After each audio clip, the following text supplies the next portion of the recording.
Thank goodness that's over. On Monday the Senate voted 81-18 and the House 266-150 to reopen the federal government and fund it through February 8, as well as to stop holding hostage the health care of almost 9 million poor kids, and not a moment too soon.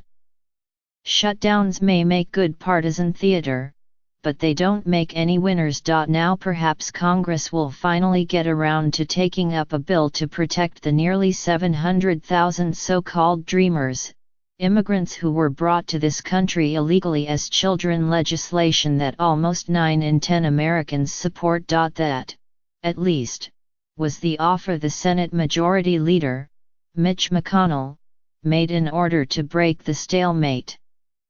It wasn't an ironclad promise, of course, and given Mr. McConnell's record, it's fair of many Democrats and other people of good faith to question his word. Nonetheless, the spotlight is now where it should be, on the failure of President Trump and Republicans in Congress to take care of the dreamers, despite their repeated claims that they want to. Mr. Trump has sent wildly contradictory messages. The dreamers, he said last February, are absolutely incredible kids who deserve to be treated with heart. And yet, in September he created this problem by ordering an end to the program if Congress didn't find a permanent fix by March 5. 2 weeks ago he promised to deliver them a bill of love. But 2 days later he rejected a bipartisan deal to that end. On Friday, hours before the shutdown deadline, Mr. Trump reportedly reached an agreement with the Senate Minority Leader, Chuck Schumer, which would have protected dreamers and increased border security, but he then reversed course at the urging of the anti-immigrant hawks who circle the Oval Office, mainly his Chief of Staff, John Kelly, and Senior Advisor, Stephen Miller. On Sunday, the president unleashed his inner Mr. Miller and attacked Democrats who, he said, just want illegal immigrants to pour into our nation unchecked. So what does this White House want? No one seems to know, including Mr. Trump himself. Mr. Schumer said dealing with the president is like negotiating with Jell.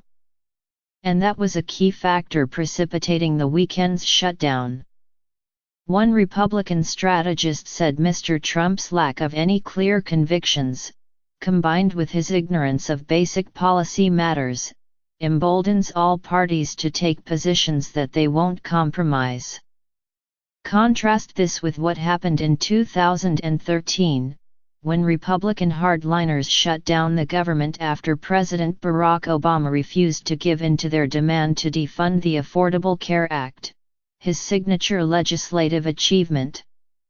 Mr. Obama, who was clear from the start that he would not negotiate on that point and stood his ground, eventually prevailed. In 2018, the White House is occupied by a man with no evident principles beyond promoting his own brand and chalking up wins, however he might define them.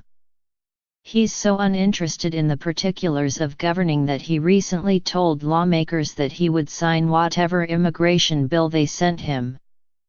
How do you negotiate with a chief executive who doesn't know what a good deal is?